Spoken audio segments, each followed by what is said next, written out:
So, Melissa, you've been following the intermittent fasting, and I've done research on it because Melissa McAllister has been for years and it worked for her. So I wanted to just kind of get your reasoning and your experience behind it because I want your feedback versus mine, and you've been asking. And I told everyone, we're not experts. This is something we're trying, but I just thought you could share your experience, and I'll share my experience and whatnot.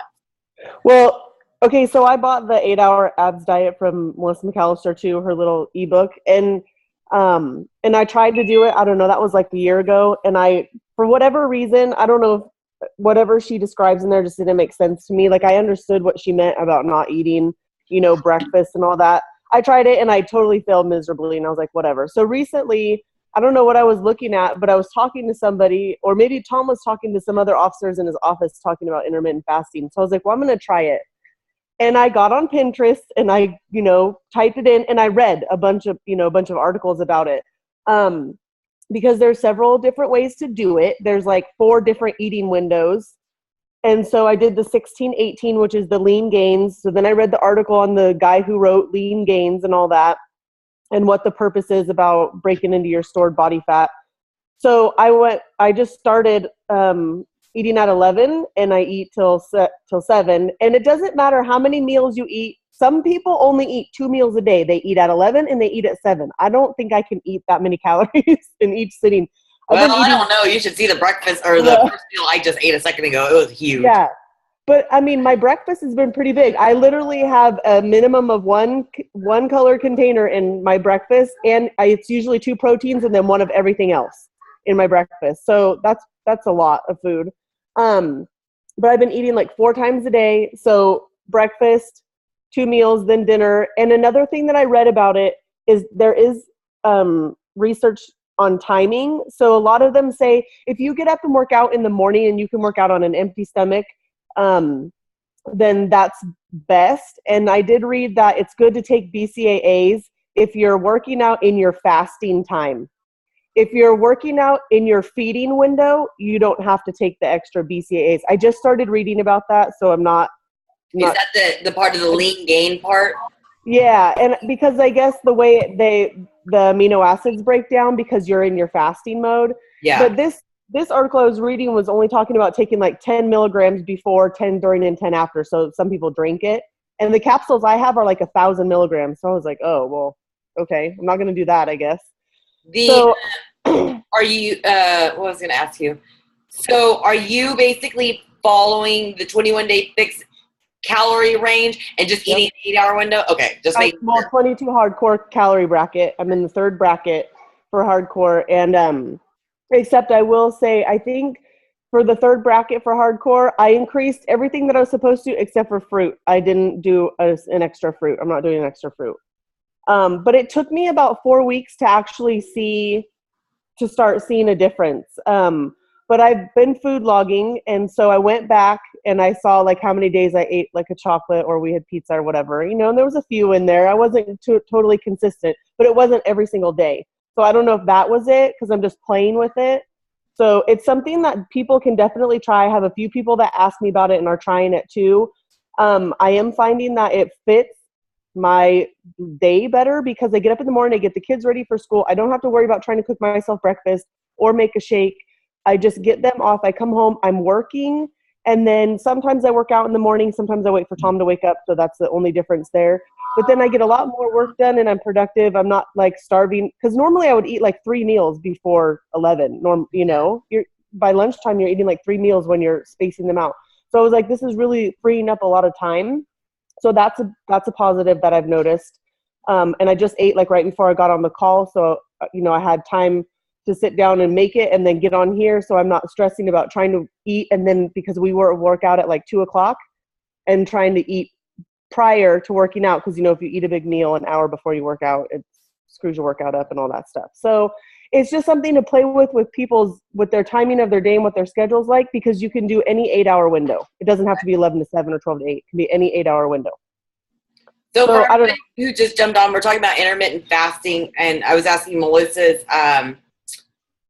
take on it because she just started it and it kind of inspired me to get going. And when I'm done sharing my experience, I'm going to ask Chris about paleo because I know she follows it. This is just stuff because regardless of what you're doing, it's not to tell anybody to do this or that, but it's so nice to talk about these kind of things, I think, because we have different customers with different needs. So like for me, I've always had a really high metabolism. The fact that before I started Beachbody, I literally was probably taking 7,000 or 8,000 calories a day, considering what I was eating and the beer I was drinking. I realized I do have a pretty high metabolism, but it was getting to the point after we got back from the cruise that I was like a bottomless pit.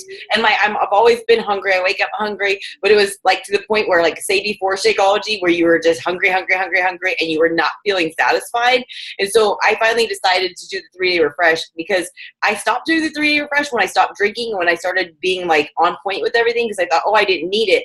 Well, I think that just with the air we breathe, the water we drink, even if you eat organic, you're still exposed to toxins, and especially on the cruise, there was like shitty food, and we ate a lot of like Crystal Burger and Five Guys on the way back because we were all just like, hey, we did good on the trip, so screw it. And I was feeling like just this bottomless pit.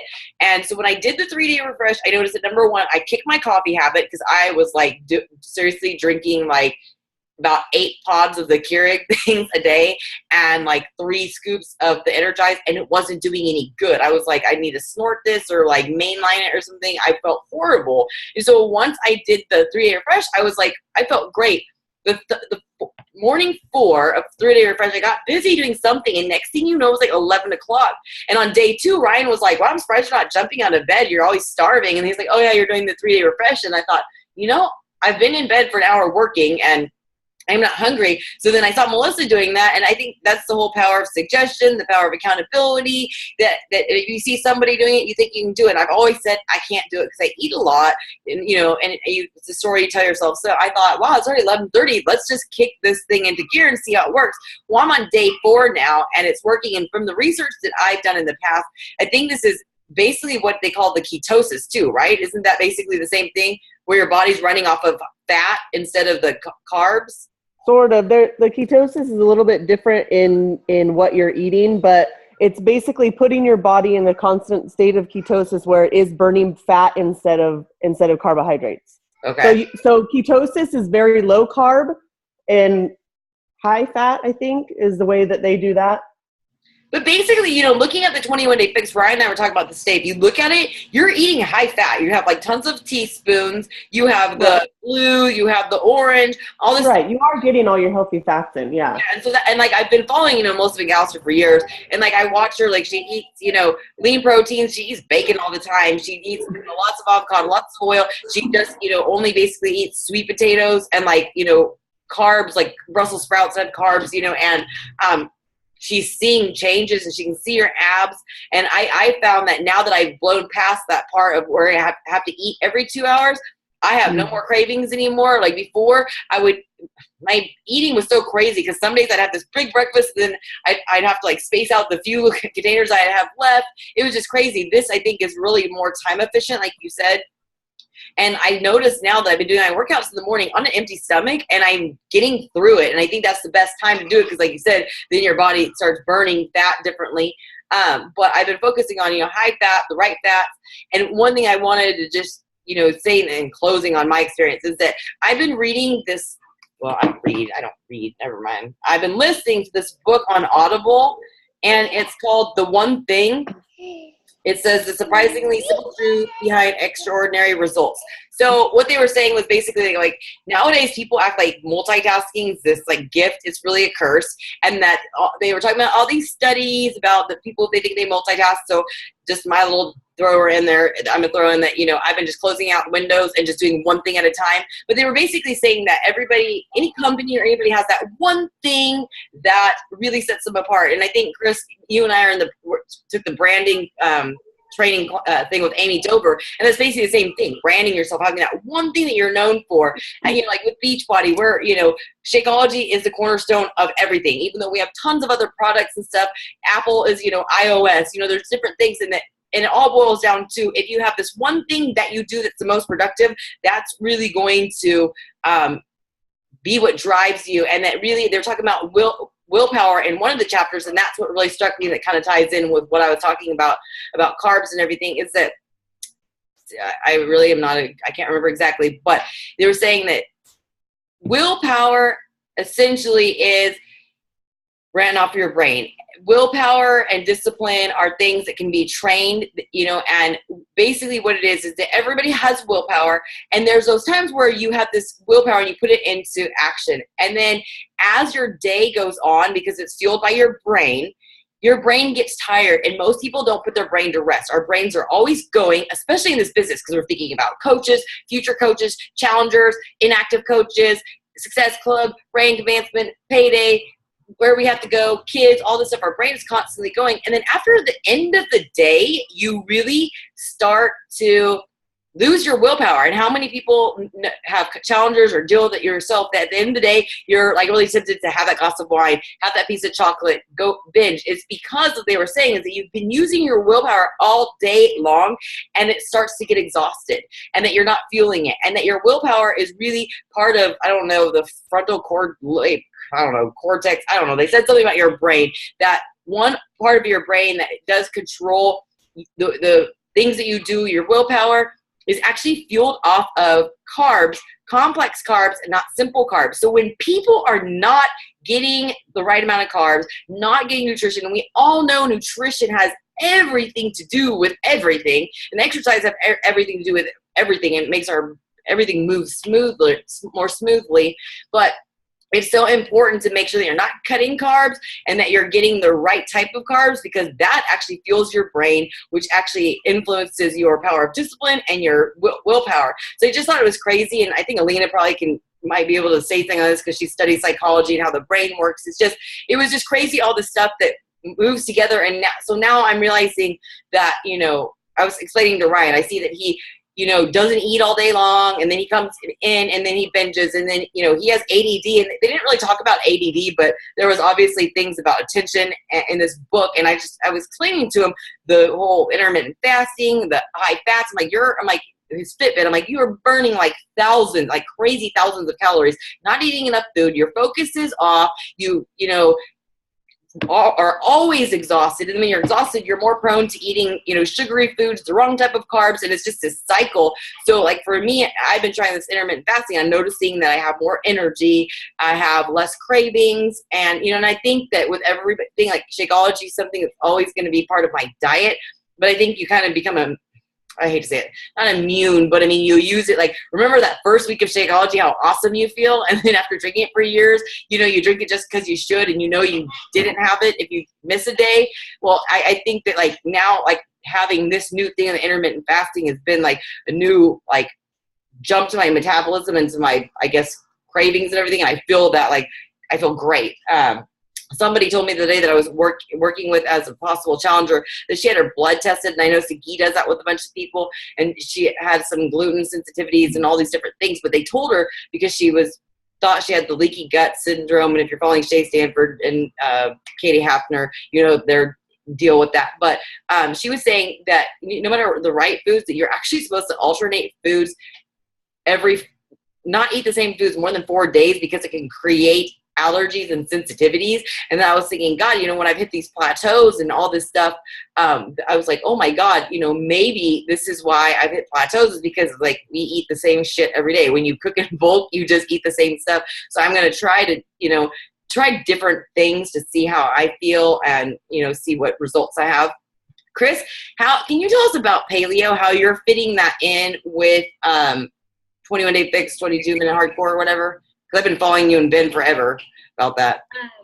I'm really honestly like 80-20 paleo, because I eat oatmeal and I'll have tortillas every once in a while and stuff.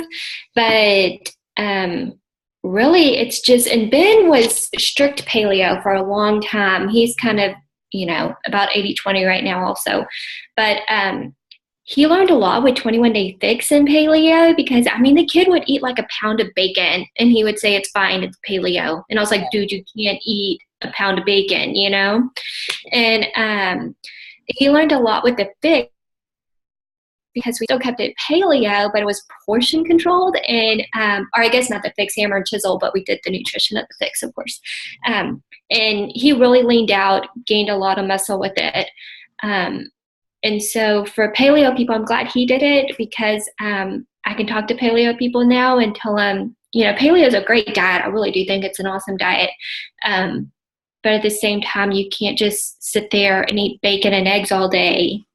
And Ben learned that. And so he's doing better now with all his meats. And he never ate vegetables. I mean, the only time he'd eat vegetables would be at supper. And so he's eating more vegetables now too. Well, that's good that the container system is helping people eat vegetables. Yeah, absolutely. And preventing that pound of bacon. Oh my God, we went through bacon. Jeez. Well, that's what I see a lot of these paleo people, and I think it's a lot like the intermittent fasting. One of our friends said, "Oh, I love the intermittent fasting because it means I can pig out." And I'm like, you know, it's like Ryan, like, it doesn't mean you can just eat whatever in your 8-hour window, because then, you know, if you're obviously not having a balanced diet, then essentially you're going to have cravings and stuff. And Jennifer asked about paleo. Basically, it's cutting out like any grains. It's all like, they call it the caveman diet. Chris could probably explain it better, but you're basically no process anything. So it's like an even cleaner version of clean eating. I never did it because I was drinking. And then now that I quit drinking, I thought, oh, you know, maybe I can do it. But then I forgot that I really do like oatmeal and stuff. Like, but so I'm trying to stick to, you know, you have to have carbs, like I was saying, to get your brain function going, to build muscle. It's your fuel. But it's so hard to pick the right carbs, because I don't want to eat sweet potatoes every day. What kind of stuff do you guys suggest? Because you can't, on paleo, you can't eat beans. And then for me, like, I think I have some sort of gluten sensitivity, because anytime I eat bread, anytime I eat rice, I just puff up. And I really don't like quinoa. Do you have any suggestions? I mean, Ben does. I get worn out on sweet potatoes, but he loves sweet potatoes a lot. I do a lot more stringier vegetables. I find that kind of fills me up and gives me more energy, like a carb would. So green beans, I eat those a lot. Love those. Brussels sprouts are big. You also can't have like corn and things like that on paleo, which, I mean, once you go away from it and then you eat it again, you realize, like Mindy was saying, how fast you puff up. Right. But I mean, really, his go-to is sweet potatoes. He loves those things. I get burnt out on them. But I really go so many ways. Like, that's my thing. Is like, the only way I really, really like it is whenever, like, I cook it, slice it, and cook it in coconut oil. So I mean, that's great, but it takes a while to do that. Like, it's not a meal that you can just throw together super easy. Yeah. And things like spaghetti squash. Spaghetti squash has carbs in it. That's a good one to eat. So whenever you're doing that with the fix, that was my thing. Because like Melissa McAllister, that's why I kind of like the intermittent fasting, because you're not really focused. I don't know, it's a little bit easier. But like, I think about, I guess the question I was asking about the whole paleo is the fact that, you know, like, I know Melissa McAllister eats lots of Brussels sprouts too, because that's, you know, a complex carb. So when you're doing that, do you count that as a veggie or as a carb? Like, I get so confused. I count it as a veggie. Okay. And when we do cook with, we can make tortillas with the almond meal, and they're really good. I mean, they're not bad. How do you do that? They're a little more doughier. It's almond meal, eggs, and a little bit of water. And they're, like I said, a little more doughier, a little thicker, but they work. Almond meal and coconut flour. Don't ever substitute that for what they call for flour. Hey, I did that with pancakes one time, and Haley used it for cookies. Oh my God, it was a disaster. Coconut flour is like highly absorbent, and it does not cook the same way as regular flour at all. All right. Well, Roxy, I started recording this. I know you popped in a little bit later, but you can go back and watch the beginning, because we did discuss the intermittent fasting, because you were the one that had the question, and I thought this would be a great thing to maybe share with other people who are asking, instead of trying to explain it all. It's basically, we're not experts, and, you know, we're just trying to figure out as we go. It reminds me of this time 4 years ago when Melissa and I finally decided that we're not just going to eat clean, we're going to try to follow the P90 meal plan. And so we restarted the third phase together, but it didn't last. And because back then it was like, you had to have X amount of grams of protein, X amount of grams of carbs. And we're like, do you own a food stamp? So confusing. Out? And so we have come a long way, baby. That's what I have to say. Like 4 years later, we've come a long way. So. Well, and I think part of it too is another thing that I'm noticing is, obviously the farther along we get, the more we work out, the different programs we do, and the different types of exercises. Body Beast obviously is very different than doing Insanity Max 30. So you're building your body differently. Well, every time you do that, you have to change your nutrition. And the farther we get along, you get better, and so you have to constantly tweak your nutrition. I'm finding now that what I was doing 4 years ago to lose my original 40 pounds is not what's working for me now. And so that's been a big battle over the last year, because I'm really close to that weight again, but I have a lot more muscle on my body, but still that number is like, what the heck? So that's what prompted a lot of my intermittent fasting. But I'm starting to talk to more people about that, because I have challengers who lost a bunch of weight with 21 Day Fix, like when it first came out, and now she's doing it again and she's like barely seeing results. And so I have her intermittent fasting and we're playing with her brackets, but it's the same. It's like your body changes, your metabolism changes. Just because you do 21 Day Fix or whatever program and have great results doesn't mean you can continue to only do that for the rest of your life, because you'll never advance, you'll never maintain your results. It always has to be played with. Well, and then for me, like doing hammer and chisel, like it changed, like Paleo changed my metabolism. But hammer and chisel changed everything with my muscle structure. Like I was eating in bracket 4 in hammer and chisel, and then you go to 22-minute hardcore, and then they were saying plan 1, and it's just so crazy. Like Becky's like, I don't know, like 108 pounds, and she's eating like bracket 3, and so I like now that they're saying that, hey, check where you're at. It's just that, I think that you're right. Like I've hit a plateau. Like when I quit drinking, I lost much weight. Then, I don't know. Like, you've said before, like you find something, you stick with it. But since I've been on for 6 months, I go from one program to the next, and they're totally different. And then it just totally screws you up. Like, and I think that the great thing is that we're on the forefront. We're the one doing this. So then when we have customers, we're able to help them more, because so many people out there struggle. And I've been sharing it publicly because of the fact that I don't want anybody thinking that we have it all down. Like, honestly, like you said, Chris, I didn't know that, but I thought you guys were like the paleo, 100% paleo from when I watched, and then now you're like, oh, I'm 80-20. I'm like, oh, okay. And that, makes me feel better. It's difficult trying to figure out what to eat. I've been trying to find new recipes. Because I'm getting in a rut, and then I realized that like people who've been following us for a long time, that if we become predictable, like every morning Mindy's going to have this or that, then it can be, they stop watching us. So, anyways, I guess, if you notice too, like in 22 hardcore, if you actually look at the way his brackets are portioned out compared to like 21 Day Fix, Tony Horton is notoriously known for all of his eating is always in a fat burning phase, which would be like the shredding phase of Body Beast, and then like it's even more protein than 21 Day Fix, so it's more fat burning. So that's something that I noticed too with the different trainers. They all kind of have their way of, because they don't all eat the same, right? And they don't eat the same as they did 20 years ago or whenever, especially Tony, like when he started, because he's been vegan and everything else. I do better on high protein. Like I feel better, like energy wise and mentally. Like, I mean, I don't know.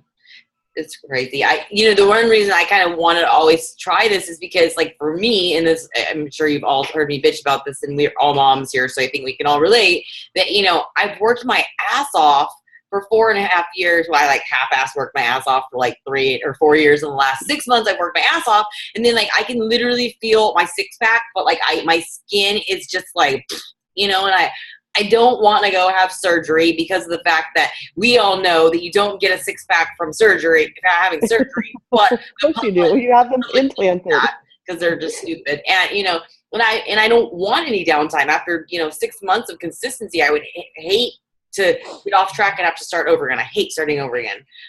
So I've been looking at different lotions or creams, but I've spent so much money trying to get rid of my stretch marks for years. I know that that's not it. But the one thing is that the intermittent fasting was always so intriguing to me, is because that's how Melissa really attributes her abs. Same thing with Danielle, Tony, with her abs. She eats paleo, and it's, basically the same thing. She just doesn't eat in a time frame, and their abs pop. And I'm just like, why can't I get rid of that? You know, I'm working out consistently. So I thought, you know, I'll give this a try to see if I can lean out. Obviously, cutting out a lot of those stuff, you know, like Gross was saying too, about, you know, if you have been eating it for a while, then you notice bloating. And I notice a sensitivity that's always been there. So I'm hoping that maybe my abs might make an appearance doing this. I don't know.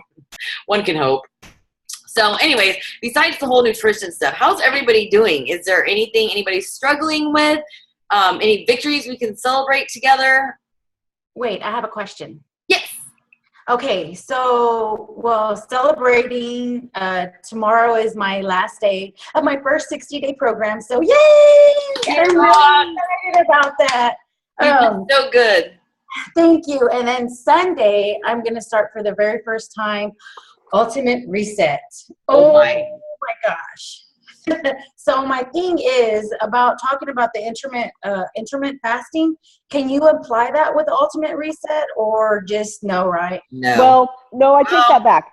Technically, Technically, you technically can, because I looked at the schedule, and actually the way that they suggest you time everything out, if you take your first supplements when you first wake up and follow the 30 minutes every 2 hours, 30 minutes, 2 hours, that's actually an 8-hour window. Oh, okay. So you could, but you have to be exactly on schedule. I don't know if I would honestly try to combine the two, because they're both new to you, and Ultimate Reset is hard for your first time. There's no other way to put it. It's freaking hard. So I just don't know if I would suggest trying it. You could try that to hold that window and just see how you do, but don't like freak out if you're outside of it, you know? But I would focus more on just doing the program and finishing that, and then doing intermittent fasting when you stop, or when, you know, when you go back into your regular stuff. My biggest tips for anybody, because I've done 3 rounds of Ultimate Reset, and I think Melissa's done 3 rounds, is planning and preparation are key. So that means setting alarms on your phone to like, hey, drink, you know, do this supplement. With the supplements, super cold water, as low amount as possible, mix it up and chug it.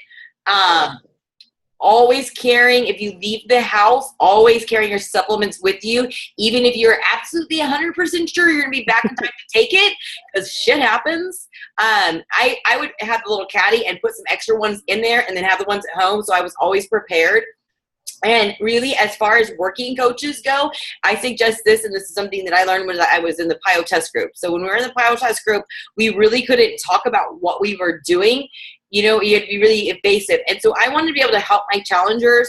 And, you know, Ultimate Reset's a little bit different, because not too often do you have a whole challenge group full of Ultimate Resetters, because not everybody's willing to jump on that. But you want to be able to help people. So I did, and I wanted to, I thought about it beforehand, like, well, how am I going to do this? So what I did was I did a blog that I didn't publish. So I don't know if you do a blog or whatever, but basically I shared what my meals were. I shared how I was feeling. I shared little clips of my workout. So my point is with Ultimate Reset is that make it where it's something where it's trackable, so that if you ever have anybody who wants to do Ultimate Reset, they can go back and watch your videos and know how you felt on day 1, day 2, day 3, day 4, day 5, 6, 7, because obviously everybody's experience is different, but that way that can be used as your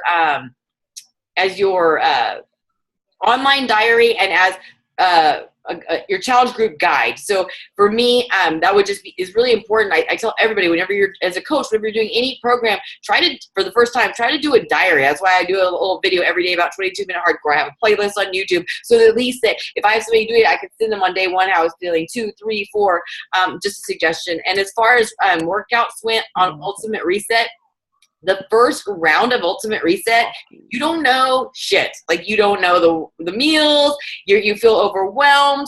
I think it's easier the first time because it's a challenge and you want to master it. The second and third time, it's harder to stay on track 100% because you've told yourself you've already done it. But with Ultimate Reset, it is hard because you're learning new recipes. I cook these recipes all the time now, and especially since some of them are in 3-day refresh, and I know them like the back of my hand. But in the beginning, when you're looking at it, it can be overwhelming. So, you know, I never worked out because it's a lot of meal prep. The third time I did it, I would do some yoga and stuff because I knew the recipes. But my suggestion is try all the recipes, even if they give you like, oh, you can have a repeat meal from week 1. Try the new things, because that's where my taste changed. I know Melissa too. Like that's when I started liking red peppers. That's when I started liking beets. That's when I started liking red onions. So if you only eat the stuff that you're comfortable with, you're not going to expand your taste buds. You're not going to be trying something new. You're not going to get that euphoric feeling of I'm a fucking badass and I accomplished something. And I will say that Ultimate Reset makes you feel that way, and you already feel that way. And I want you to continue feeling that way on a different level as far as nutrition goes. So definitely reach out to, I know you talk to Sam a lot. She's done it, but Melissa and I in the group, because there's a lot of us who've done it. Melissa Galmay, I hope you're following her because she's on day like 11 or I don't know what she is. Halfway through, and she's been doing what I told her to do, like a diary every day of it. So follow them because they'll be able to help you, and we're all here to support you. So does anybody have anything else? Oh yeah, don't forget to turn in your results too when you do combat safety, your shirt. Oh, and another celebration, she probably wouldn't say it, is Stephanie's back to Ruby today.